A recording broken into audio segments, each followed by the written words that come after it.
Hey, what is up guys, Marcy here, and I've got another awesome game to share with you all. It's going to be a one game video, but this one here I consider to be pretty amazing. It's spoiled maybe a little bit by the thumbnail and the title, but I'm playing as the Might of Kane. Senna will be playing as the GDI, so it's going to be a classic Nod versus GDI showdown on Tournament Highlands, which I consider to be a pretty GDI favoured map, just because Juggernauts can secure that middle green Tiberian field very well. Nonetheless though, Might of Kane, they've got that amazing EMP potential with Awakened squads early on, and going into the later game you can build Enlightened, get 7.5 seconds of EMP out of them. It's not just about the duration, it's also the radius. The Enlightened EMP radius is enormous. You can EMP like half a dozen APCs with just one squad. That's really effective in many situations. We're going to anti-scout this rifleman here because I don't want it to be digging foxholes in my base. I want to keep Senna oblivious to what I could be doing, because I'm a little bit of an unpredictable player. Nobody knows what I could really be doing. But for now, he sees my war factory. He will have seen the harvester come out. And in this community patch, the Awakened do not take Tiberium exposure either. I'm going to send this harvester back to the refinery a little bit early so I can complete my second refinery here. And this APC equipped with that rifleman should be able to deter these Awakened. And I am trying to kill a fly while this is happening. I think I did not succeed, but I was pretty frustrated with that. However, I'm going to kill myself an APC, and that will be going down. That's really, really nice.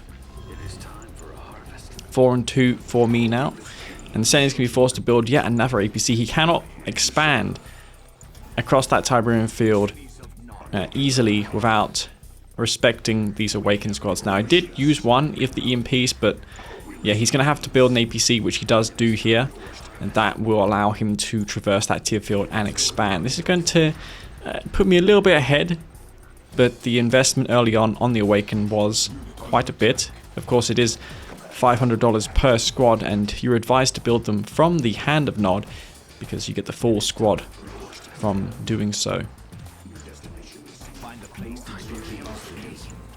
This is R21, so the Awakened squads have got 5 seconds EMP like they did in vanilla. However, when they are created, there's a 1 second delay before the EMP ability becomes available.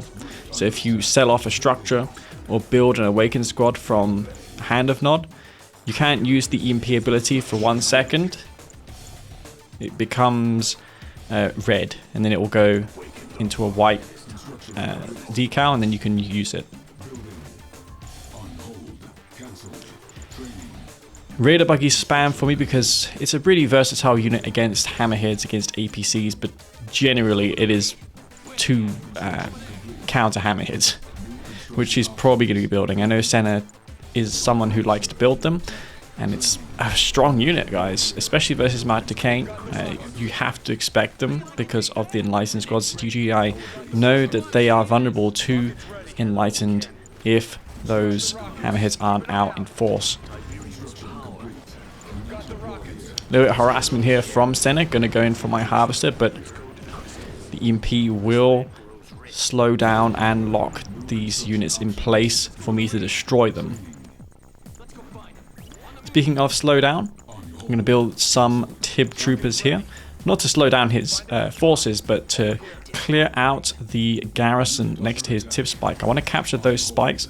10 engineers, of course, maybe a little bit too much, but yeah, 2 will suffice. I'm going to also deploy a Reckoner in my Tib field for defense. Now, this was maybe unnecessary.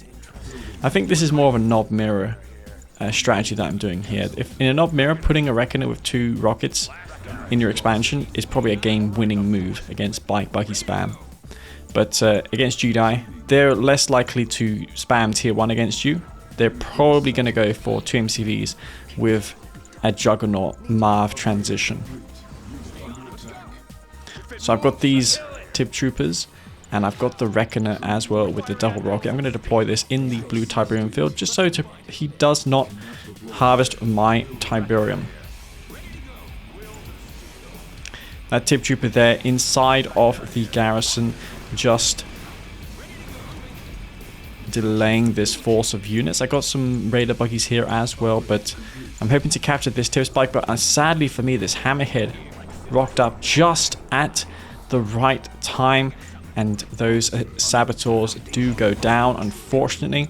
But I do have 2 MCVs now, and that means I can double drop base defenses. I can place both a SAM turret and a Shredder turret at the same time. But this time I'm going to opt for a Voice of Kane, because Voice of Canes, they buff infantry by a substantial amount. It's the same buff as the Confessor Cabal,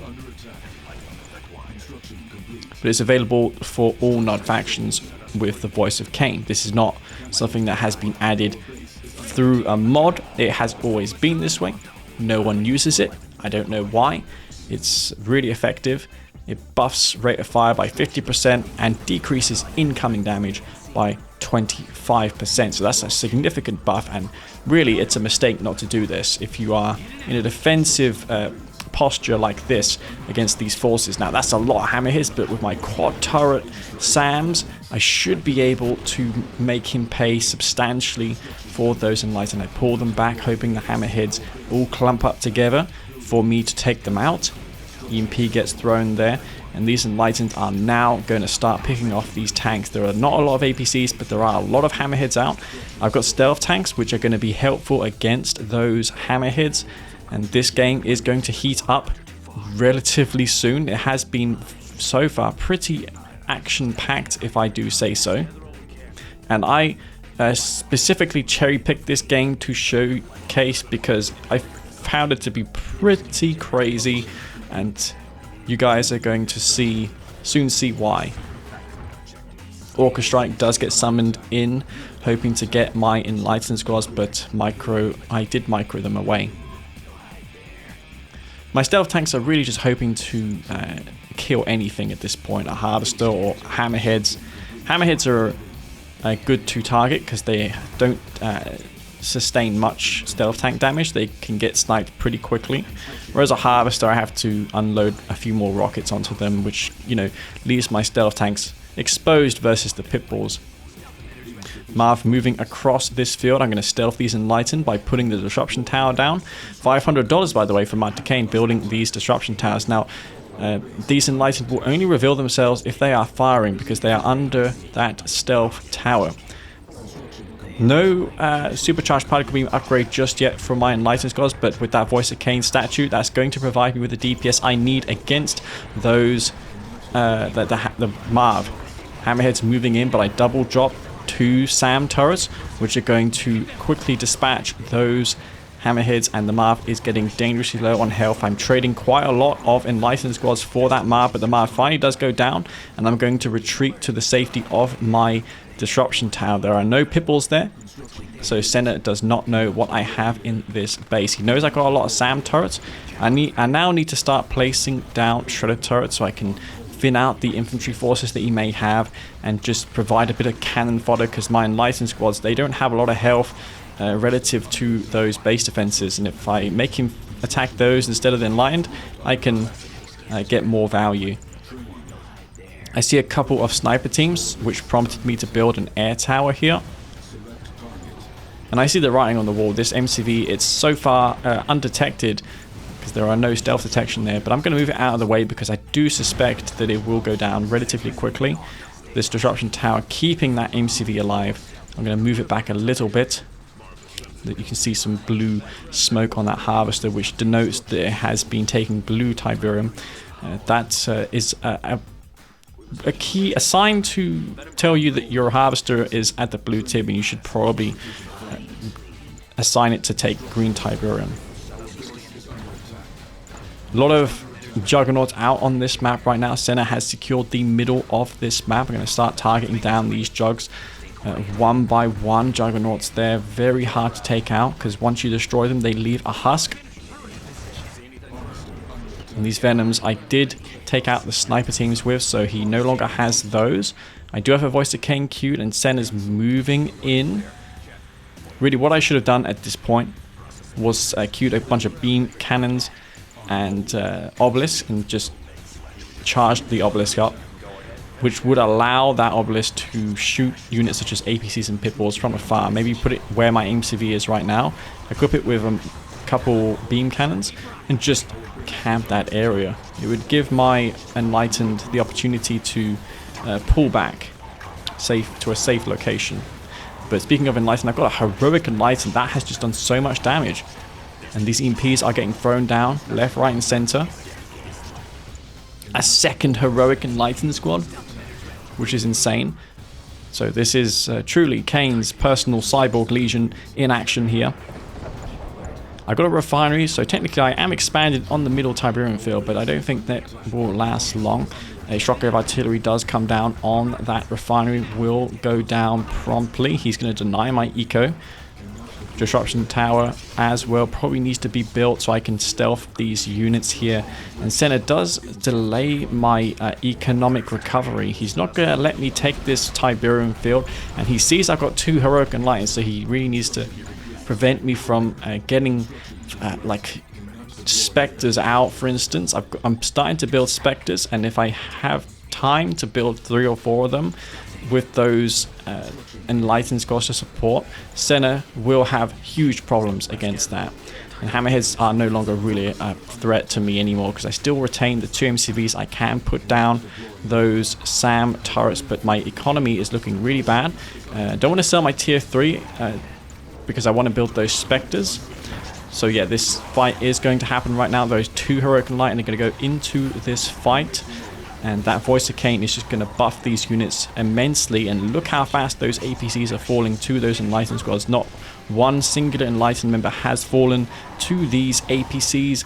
So many APCs dying, and I just about make it out of that fight. And now these Enlightened can start focusing down these forces here, and I feel like the Spectre artillery was a little bit of a waste. I am throwing away way too many of those.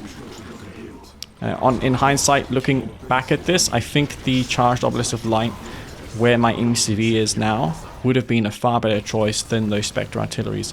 Maybe 8 beam cannons with 2 obelisks, just charge 2 obelisks up.